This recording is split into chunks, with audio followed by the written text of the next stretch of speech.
All right, for the themes of the movie The Adventures of Robinson Crusoe, there are a couple. I'll admit I was in quarantine for 2 out of the 3 days that you watched the movie, so I only was able to watch the very ending of the movie, and so I'll be going pretty much off of what I saw when I was able to come to class. But the scarcity of resources, the main character, from what I saw, he was fighting off what seemed like the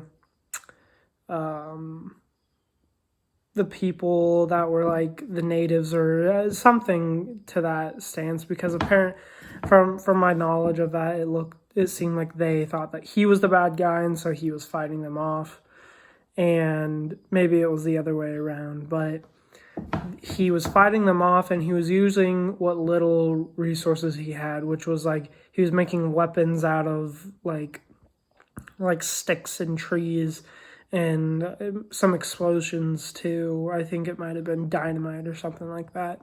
Whatever he could find, he used, and worked pretty well for him. He ended up killing a lot of them, but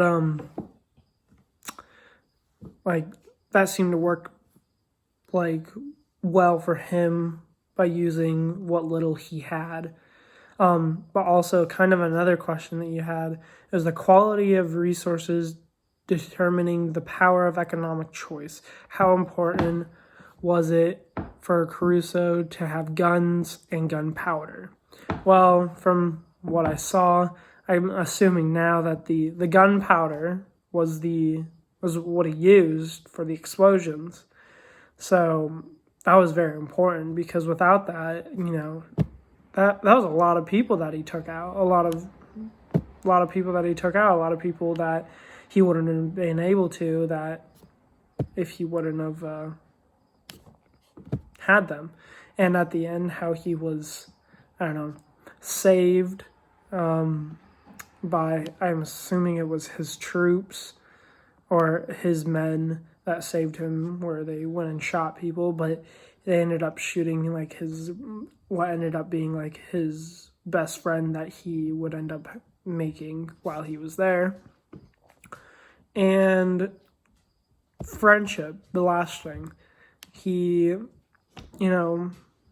was in a place where it was not where he needed to be, where he wanted to be. It was not at all what he thought he would be in. And out of this dark place and somewhere that he never wanted to be, he ended up making his best friend, who he would have to fight at the end, but would not kill him, because that was just how powerful their friendship was. And it showed whenever his friend was shot, and how he mourned over his death, like almost just crying out and yelling, that you could just tell that was how powerful their friendship was.